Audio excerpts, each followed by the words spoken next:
L'Église du Christ, ministère de la Réconciliation, présente le ministre des dieux, l'apôtre Dieudonné Kayembe, dans une série d'émissions intitulée « Connaître Dieu ».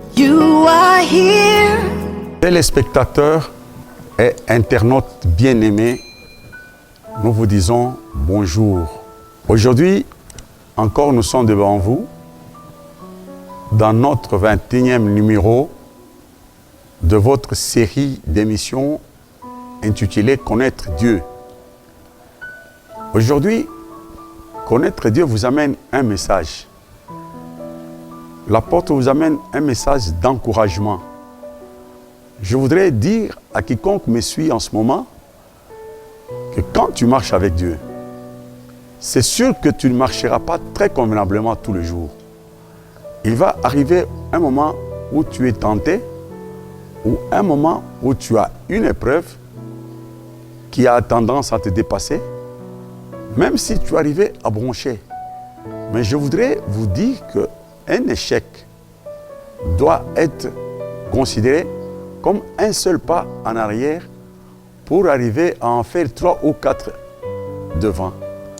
C'est comme ça qu'il faut prendre un échec. Alors, pour soutenir ce que je vous dis, cette pensée, nous allons prendre notre premier livre. Nous prenons les livres de Nombre, chapitre 13. L'intitulé, c'est le 12 espions. Nous allons prendre le verset 27 à 28, 30 à 31. Nombre chapitre 13, le verset 28 à 31, nous lisons au nom de Jésus. L'entête d'abord. L'entête, le 12 espions. Ok. Nous allons aujourd'hui vous parler des 12 espions. Bien-aimés, je voudrais vous dire une chose. La seule promesse que Dieu a pu faire à son peuple, c'est hériter le pays de Canaan, c'est-à-dire la vie éternelle. Nous pouvons avoir d'autres petites promesses personnelles, mais toutes ces promesses doivent graviter autour de cette grande promesse. C'est-à-dire, elles ne peuvent pas interférer pour annuler, pour déranger. Non, elles doivent graviter parce que la promesse principale, c'est la vie éternelle. Mais comme Dieu, c'est un véritable stratège, il sait que l'intelligence humaine, c'est l'ennemi redoutable de la volonté divine. Alors, qu'est-ce qu'il fait? Il dit, je ne veux pas soumettre l'homme à une sorte de surprise. Il dit à Moïse, l'Éternel appelle Moïse et lui dit, choisis les hommes et tu les envoies dans le pays de Canaan pour explorer le pays que je vais donner aux enfants d'Israël. Mais tu prends un homme pour chacune des tribus de leur père. Donc, Dieu demande à Moïse de prendre 12 hommes, parce que tout le monde sait, ce n'est plus un secret pour personne, tout le monde sait que Jacob avait 12 enfants. Ce sont ces 12 enfants qui constituent les 12 tribus d'Israël. Donc, il a demandé à Moïse d'envoyer 12 personnes. Alors, comment ça va se passer? Il envoie 12 personnes pour aller espionner les pays. Ces 12 personnes, si vous comprenez, c'est-à-dire, ce sont les 12 tribus, mais qui vont, par la déposition qu'ils vont faire, leur déposition vont les scinder en deux. C'est-à-dire, il y aura un groupe de 10, et puis il y a un groupe de 2. Alors, si moi je parle aux gens mûrs, je pense que vous connaissez, vous lisez la Bible. Bon, le groupe de 10, c'est ce qu'on appelle le royaume des 10, qui est représenté par Samarie. Et le groupe des 2, c'est le royaume de Juda, d'où d'ailleurs provient notre Seigneur Jésus-Christ. Parce qu'on dit, je crois que ça vous savez, les lions de la tribu de Juda, c'est parce qu'il vient de Juda. Alors là, le royaume de 2 est constitué de Josué et de Caleb. Josué, il vient de la tribu d'Éphraïm. Éphraïm, c'est l'un des 2 fils que Jacob a eu que Joseph plutôt a eu en Égypte. Alors, à part Joseph et Josué, il y a Caleb. Caleb, lui, il vient de la tribu de Juda. Donc, ces deux ici, ils constituent les tribus de Juda. Et donc, le royaume de 2. Et les autres vont constituer le royaume de 10. Alors, quand on va lire, vous allez comprendre que les 12 tribus vont se scinder en 2. Alors, ça, c'est un symbole, c'est un symbolisme de 2 types d'hommes. Quand nous marchons avec Dieu, vous allez rencontrer que nous avons 2 natures. Et il y a 2 types d'hommes. Alors, c'est ce que nous allons voir progressivement. Nous allons prendre le verset 27. Le verset 27, nous lisons au nom de Jésus. Amen. Voici ce qu'ils racontèrent à Moïse. Voici ce que ces gens racontent à Moïse. Nous sommes allés dans le pays où tu nous as envoyés. Nous sommes allés dans le pays où tu nous as envoyés. À la vérité, à la vérité, c'est un pays où coule le lait c'est un pays et le miel. où coule le lait et le miel. Bien-aimés, vous savez que le lait vient de la vache. La vache symbolise la tradition. Mais le miel, lui, pour l'avoir, il faut affronter les abeilles. C'est comme qui dirait, par exemple, que les roses sont dans les épines. C'est-à-dire qu'il faut affronter les abeilles pour accéder au miel. Alors, ces gens ont décrit pratiquement ce que c'est que le pays de Canaan, ce que c'est que la ville de Canaan. On continue? C'est un pays où coule le lait et le miel. Un pays où coule le lait et le miel. Et en voici les fruits. Et en voici le fruit. Le verset 28. Mais le peuple qui habite ce pays est puissant. Mais le peuple qui habite ce pays est puissant. Les villes sont fortifiées. Très grandes. Très grandes. Nous y avons vu des enfants d'Anak. Bien-aimés, vous avez suivi la lecture. C'est-à-dire, ces gens, ils font leur déposition. Ils disent que nous avons vu la ville. La ville, d'abord, c'est un pays où coule le lait et le miel. Je vous ai expliqué ce que ça veut dire. Et d'ailleurs, ils ajoutent encore, ils disent, bon, nous y avons vu les enfants d'Anak. Les enfants d'Anak, ce sont des géants. Qu'est-ce que ça veut dire? Ça veut dire simplement que, comprenez que le pays de Canaan, le pays de repos, c'est toujours toi-même. Le fait que tu as écouté la parole de Dieu, tu as changé ta façon de raisonner, tu as changé ton comportement par rapport à cette nouvelle façon de raisonner. En ce moment-là, tu es dans le repos. Mais si l'homme dit que nous avons trouvé que le pays, la ville est fortifiée, donc c'est difficile de pénétrer. C'est-à-dire que c'est l'homme qui met au devant de lui ses passions, qui met au devant de lui sa convoitise, au point que la parole de Dieu n'a pas de place. C'est-à-dire, en fait, l'homme n'arrive pas à se dévêtir de son vieil homme. L'homme persiste. Alors, quand tu veux marcher avec Dieu, tu veux entrer dans le repos, tu ne peux pas accéder au repos avec et le vieil homme et ce que Dieu cherche à ce que tu deviennes. Donc là, vous comprenez que l'homme fait cette déposition. Et d'ailleurs, on va lire un livre. Je vous parlais de miel. Je vous ai dit que le repos, ce n'est pas facile. Ça, c'est vrai. Même si nous avons des multitudes de gens qui vont dans les églises le matin, ils ont des Bibles dans les aisselles et ils prétendent peut-être attendre l'enlèvement. Mais je vous dis que ce n'est pas facile. Parce que quand tu prends les pays de Sodome et Gomorrhe, tu prends ces pays-là, tu apprends que quand on brûle le pays, il n'y a qu'un seul individu qui sort peut-être avec ses enfants. Mais quand tu prends les déluges, tu vois qu'il n'y a que Noé. Ça, ce sont des figures de problèmes pour que nous puissions voir que ce n'est pas facile ce que nous sommes en train de chercher. Nous aspirons à la vie éternelle. Nous aspirons au pays de Canaan. Mais ce n'est pas facile. D'ailleurs, on va lire un passage. Et papa, vous pouvez nous lire Deutéronome chapitre 11, versets 10 à 11, pour que nous puissions comprendre ce que ça veut dire. Deutéronome chapitre 11, versets 10 à 12. Deutéronome chapitre 11, le verset 10 à 12, nous lisons au nom de Jésus. Amen. Car le pays dont tu vas entrer en possession, le pays dont tu vas entrer en possession n'est pas comme le pays d'Égypte, n'est pas comme le pays d'Égypte, d'où vous êtes sortis, d'où vous venez, où tu jetais dans le champ ta sémence où tu jetais dans le champ ta sémence et les arrosais avec ton pied comme un jardin potager. et les arrosais avec ton pied comme un jardin potager. C'est-à-dire, vous comprenez que c'est quelque chose qui est à votre proximité. Le verset 11. Donc, il s'agit de la loi. Donc, vous marchez, quelqu'un qui marche avec la loi. Le verset 11. Le verset 11e. Le pays que vous allez posséder Mais maintenant, le pays que vous allez posséder est un pays de montagnes. est un pays de montagnes. On Et fait de allusion maintenant, bien aimé, il faut suivre très bien. On est en train de faire allusion au miel et aux abeilles. On dit que c'est un pays de montagnes et de vallées.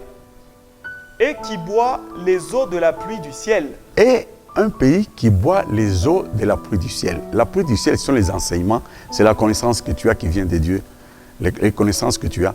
Mais maintenant, on te dit, mais ce pays absorbe les eaux de pluie du ciel. C'est-à-dire qu'on met quelqu'un à l'épreuve par rapport à la connaissance qu'il a. Donc ce n'est pas facile. On veut nous faire voir que nous aspirons à quelque chose, mais qui n'est pas facile à avoir.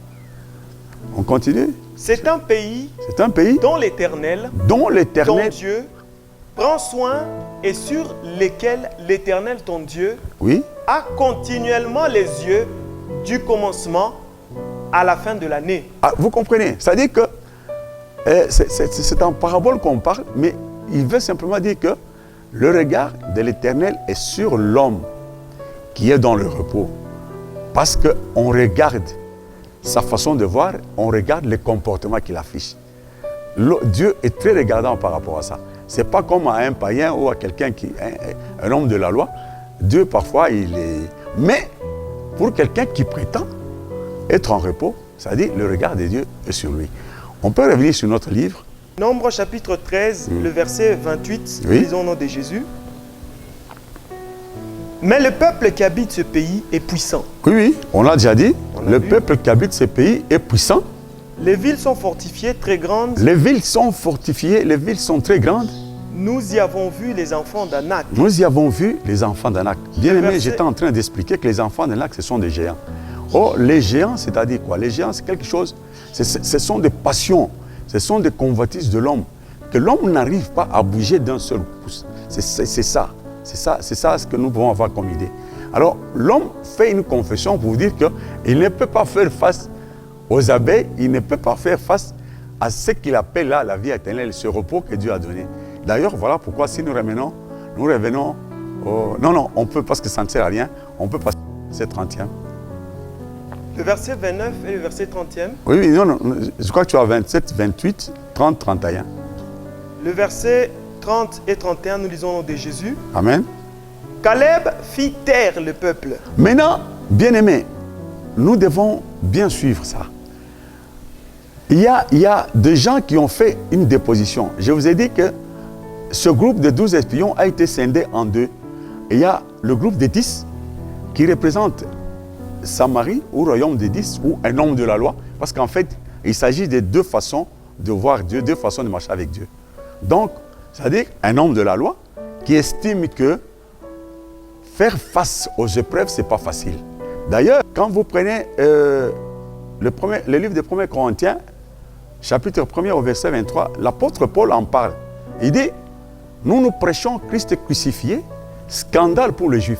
C'est-à-dire, pour un Juif, quand on lui parle des épreuves, il est scandalisé. Parce que pour lui, marcher avec Dieu, c'est être dans la protection. Marcher avec Dieu, c'est bénéficier de tout de la part de Dieu. D'ailleurs, vous savez que quand vous lisez Job 42, verset, je crois que 6e, il dit, j'entendais parler de toi, aujourd'hui mes yeux t'ont vu. C'est-à-dire, il pensait être avec Dieu, il pensait faire la volonté de Dieu, mais quand il a été opposé aux épreuves, il dit qu'il a bien vu Dieu dont il entendait parler. Il a dit, ses yeux l'ont vu. Donc ici, je voudrais vous dire que nous avons deux types d'hommes. Nous avons des gens qui ne veulent pas parler des épreuves dans leur vie. Pour eux, Dieu, c'est le bonheur. Dieu, c'est tout le bien qu'on doit avoir. On parle de bénédiction. Pour eux, la bénédiction, c'est avoir des enfants, avoir un bon mariage pour les filles, avoir des véhicules pour les uns et pour les autres. Mais Dieu est au-delà de tout ça. Alors, mais la conception d'un homme de la loi, c'est voir les choses de cette manière-là. Mais maintenant, Caleb, dont je vous ai parlé, Caleb et Josué, eux, ils font le royaume de deux. C'est encore un type d'homme, c'est-à-dire quelqu'un qui a déjà franchi la loi, mais il vit de la foi. Alors, un homme qui vit de la foi, il est caractérisé par quoi?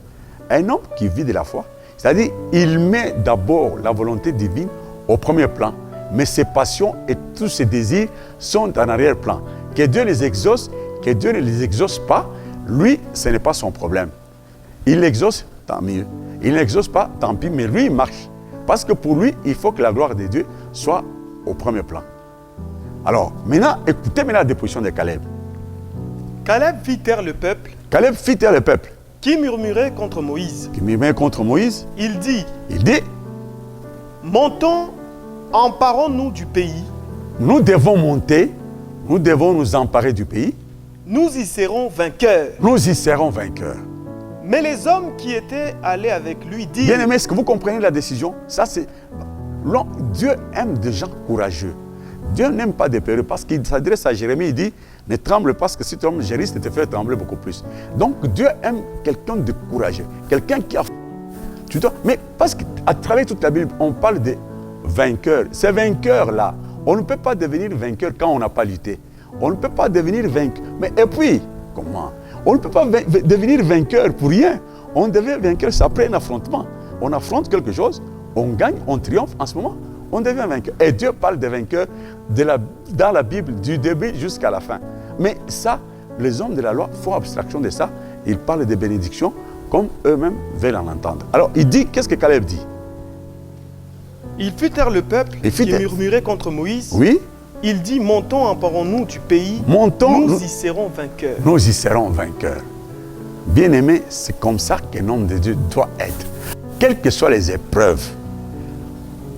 Et ne pense pas que tu es le seul à être éprouvé. C'est tout le monde. Mais alors, quand tu commences à parler, c'est toute la ville, ce sont tes amis qui sont au courant. Non. Tu marches avec Dieu. Tu rencontres des épreuves. Tu sais que ça vient de Dieu. Ce n'est pas une punition, mais c'est une façon de me fortifier. Alors tu affrontes ces épreuves-là, tu les triomphes. En ce moment, tu deviens de Dieu. D'ailleurs, la Bible fait la part des choses entre un enfant et un fils. Un fils, c'est lui. Le Seigneur dit, auquel des anges ai-je dit, tu es mon fils, je t'ai engendré aujourd'hui. C'est-à-dire, on t'engendre à partir de certains actes que tu vas poser par rapport à la marche que tu fais avec Dieu. Nous sommes... Le verset 31 maintenant. 31. Le verset 31, nous lisons le nom de Jésus. Amen. Mais les hommes qui étaient allés avec lui disent... Mais les hommes qui l'avaient accompagné disent... Nous ne pouvons pas monter contre ces peuples. Nous ne pouvons pas monter contre ces peuples. Car il est plus fort que nous. Car ce peuple est plus fort que nous. Bien-aimés, vous avez compris. Ici, je voulais vous faire voir deux types d'hommes. Alors, il t'appartient à toi de voir dans quelle mesure où tu appartiens dans un groupe ou dans un autre. Où tu t'identifies à l'homme de la loi qui est dans le royaume de 10 ou Samarie, ou à l'homme de la foi qui est dans le royaume de 2 ou le royaume de Juda. Et nous savons que notre Seigneur Jésus-Christ est venu. Il dit, même quand il envoie ses disciples, il dit, allez dans les maisons des enfants égarés de la maison d'Israël. Donc vous comprenez que quand vous êtes dans la loi, vous êtes un enfant égaré parce que la promesse n'est pas là-bas. La promesse est ailleurs. Quand vous prenez par exemple Matthieu 19, quand on parle des jeunes hommes riches, on lui pose la question, mais il est venu, il a posé la question au Seigneur, il a dit, que puis-je faire pour avoir la vie éternelle? Le Seigneur était prudent, il savait qu'il parlait de quelque chose dont il n'avait pas l'idée. Il dit, mais si tu veux entrer dans la vie, observe les commandements. Les jeunes hommes s'exclament, il dit, non mais, lesquels? Le Seigneur lui dit, mais ne vole pas, ne commets pas d'adultère, ne faites pas ceci. Il dit, non, mais ça, depuis mon jeune âge, j'ai déjà observé ça.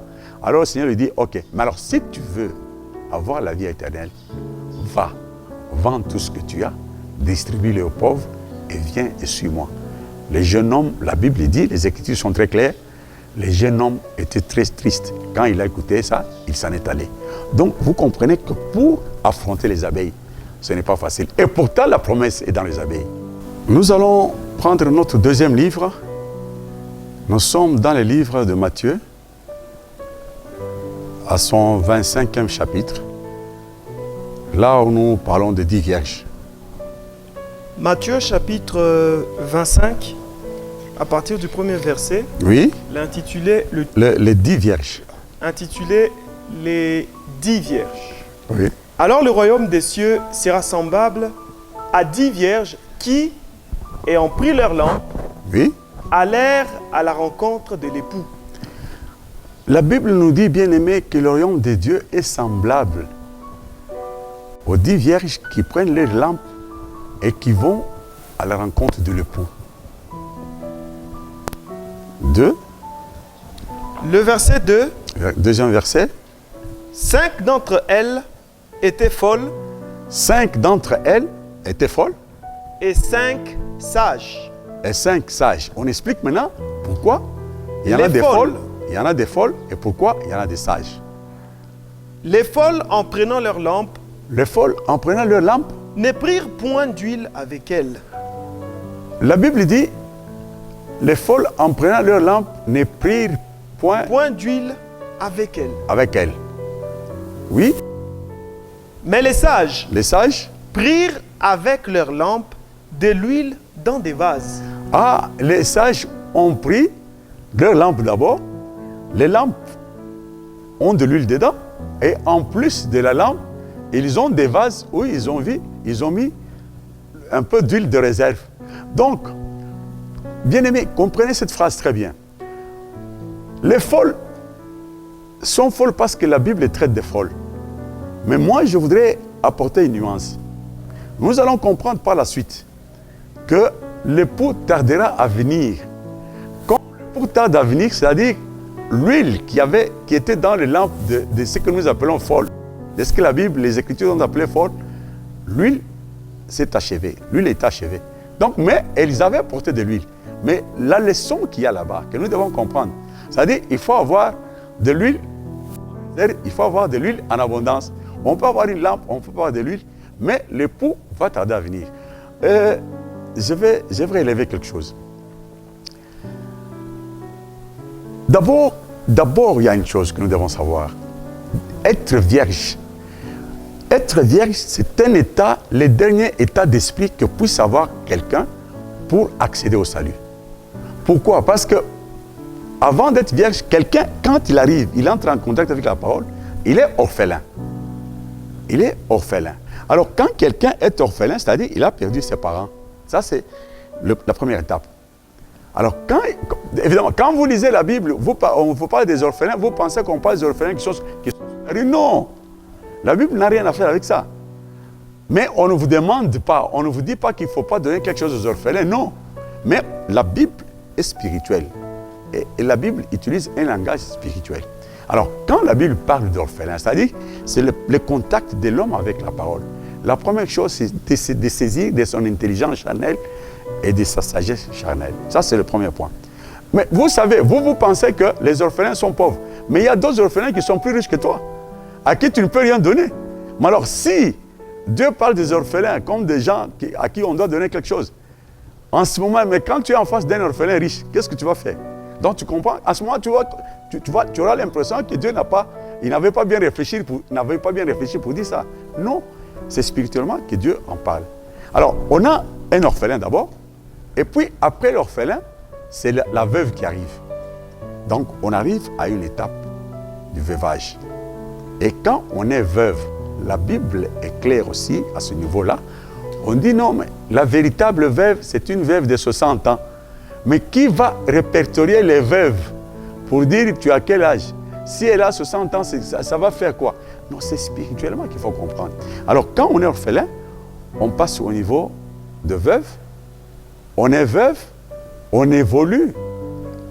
Une veuve, c'est qui? Une veuve, c'est celui qui a perdu ce mari. Si vous prenez Jean 4, Jésus parle avec la Samaritaine, il dit, va m'appeler ton mari. La femme dit, je n'en ai pas.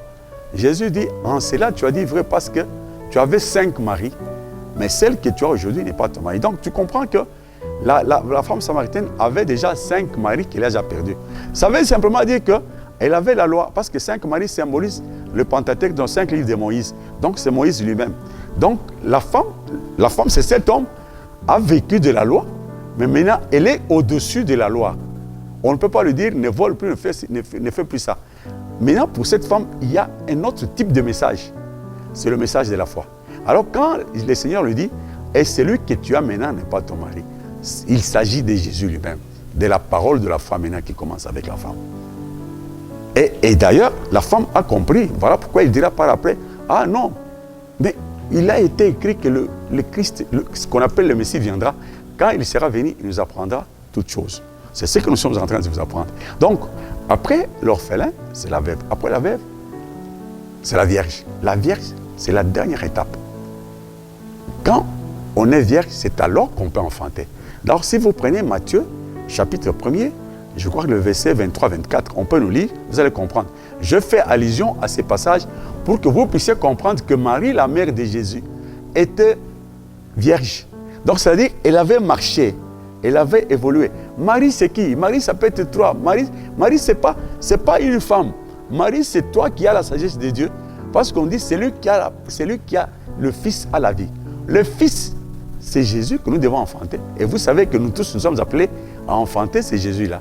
Donc, Marie, c'est toi, Marie, c'est moi. Du moment que tu as la sagesse de Dieu, tu es Marie parce que tu es appelé à enfanter. Alors, mais il faut être vierge. C'est un discours, je sais que c'est élevé, mais je voudrais que tu comprennes parce que tu es peut-être pasteur, tu es apôtre, tu es je ne sais qui, mais tu es appelé à connaître la vérité. Alors, on va nous lire pour que vous puissiez comprendre que pour arriver à enfanter Jésus, être vierge, c'est la dernière étape, c'est le dernier niveau d'état, c'est le dernier état d'esprit que l'homme puisse atteindre. On va nous lire Matthieu chapitre 1er, verset 23-24.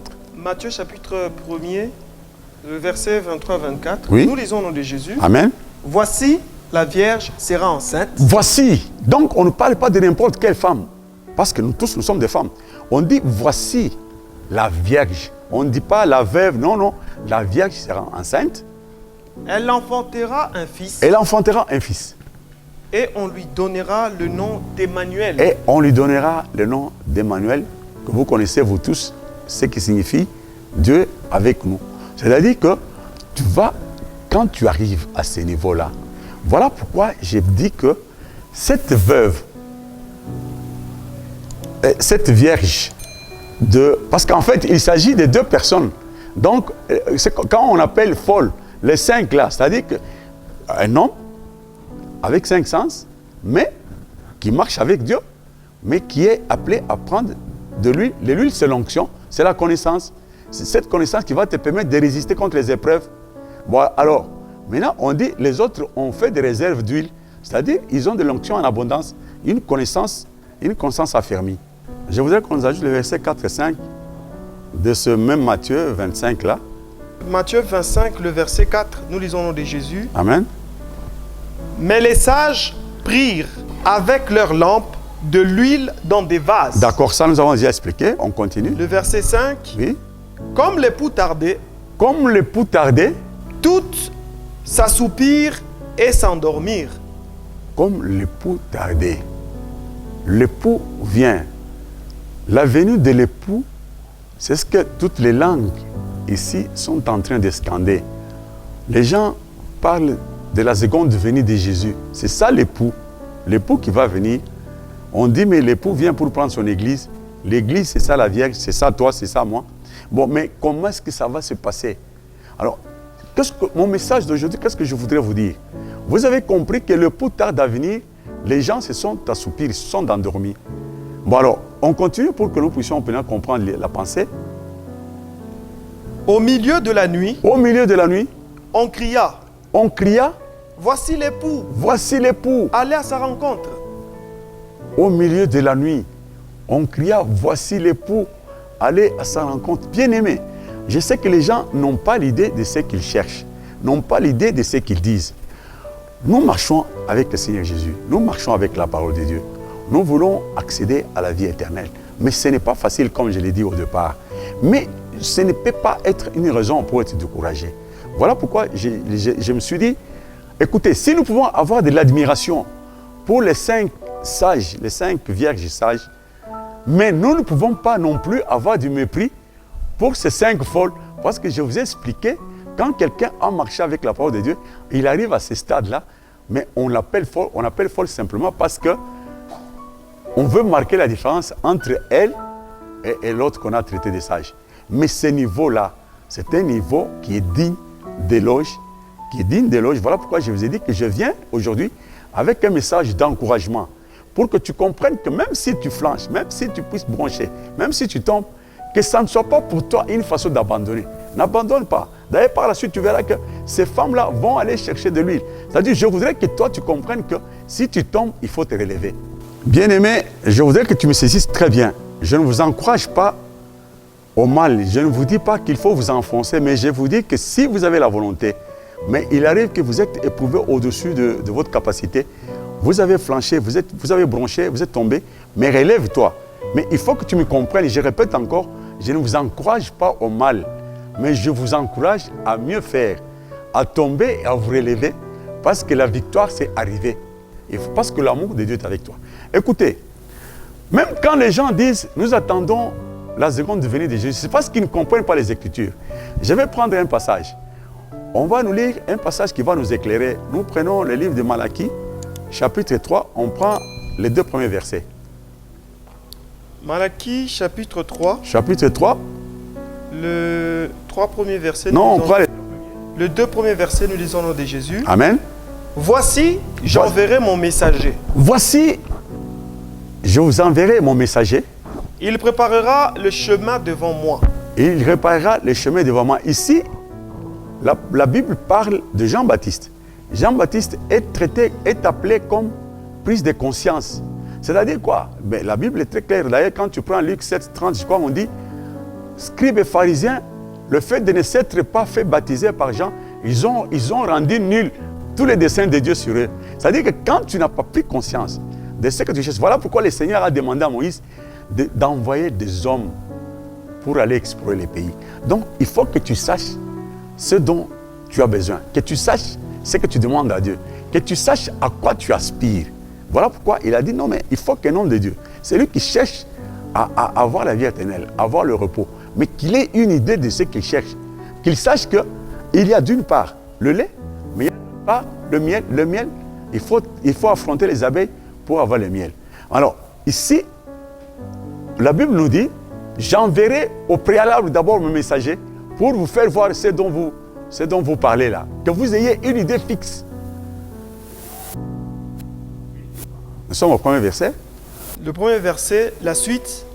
Et soudain entrera dans son temple. Et ensuite, c'est ensuite seulement, quand tu auras pris conscience que entrera maintenant dans le temple le Seigneur que vous cherchez. Les seigneurs que vous cherchez. Les seigneurs, quand on parle des seigneurs, ça dit, on sous-entend les saluts.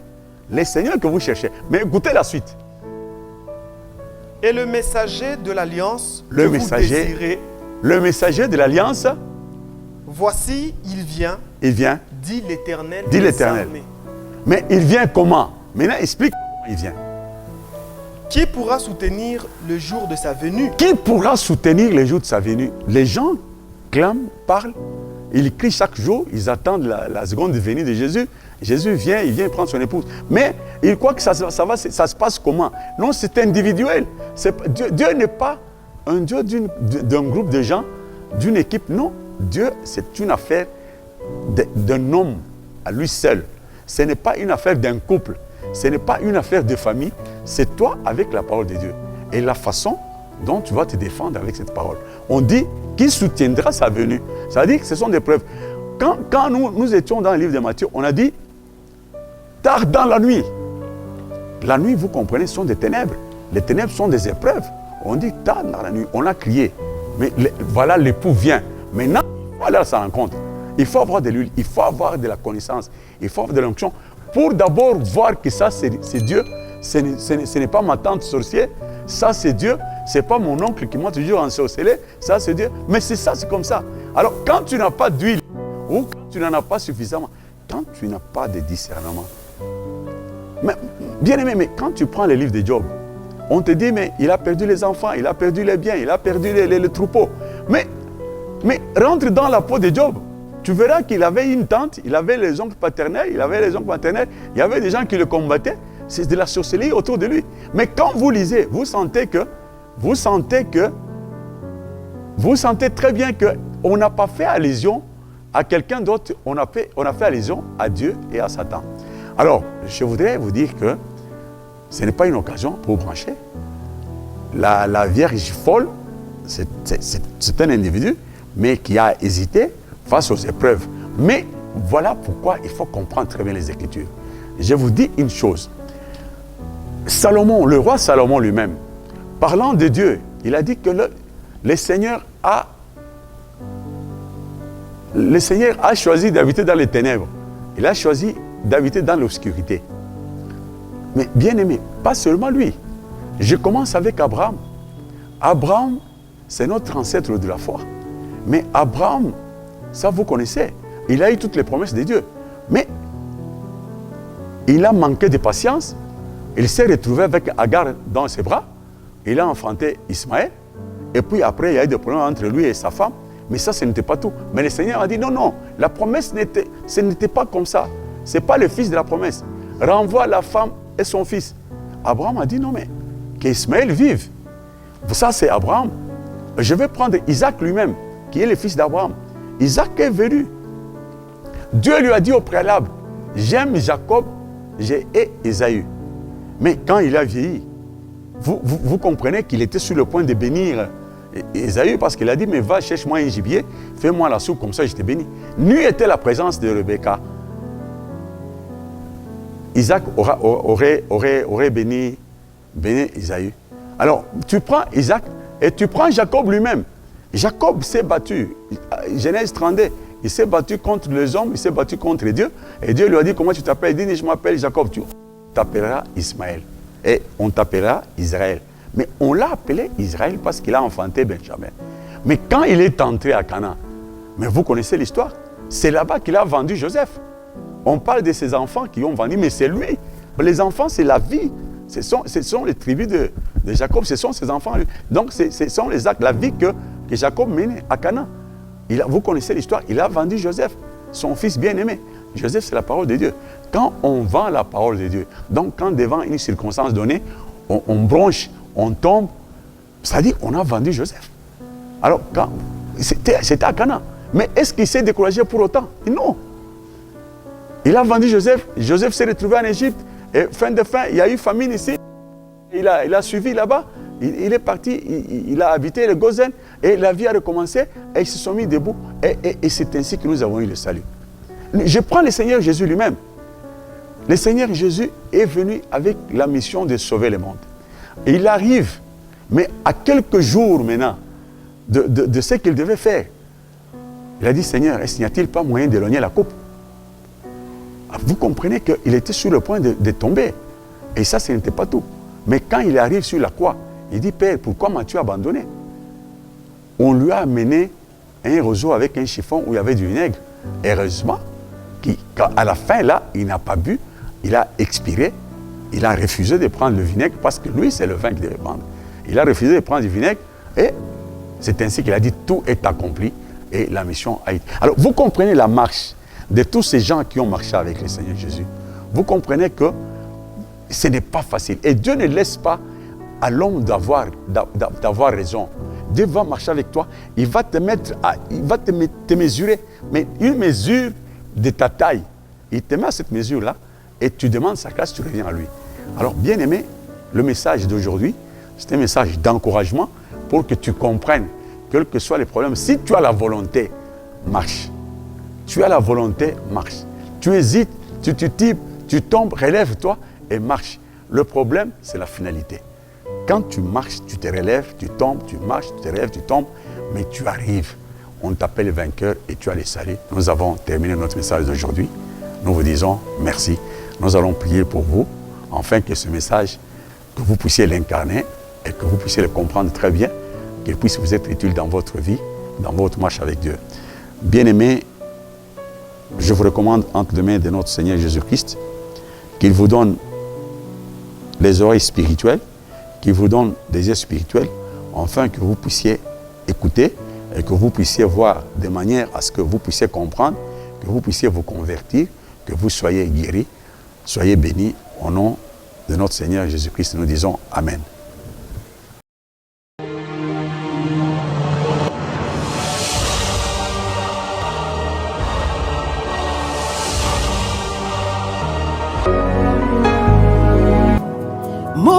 L'Église du Christ, ministère de la réconciliation, présente le ministre des dieux, l'apôtre Dieudonné Kayembe, dans une série d'émissions intitulée Connaître Dieu. You are here.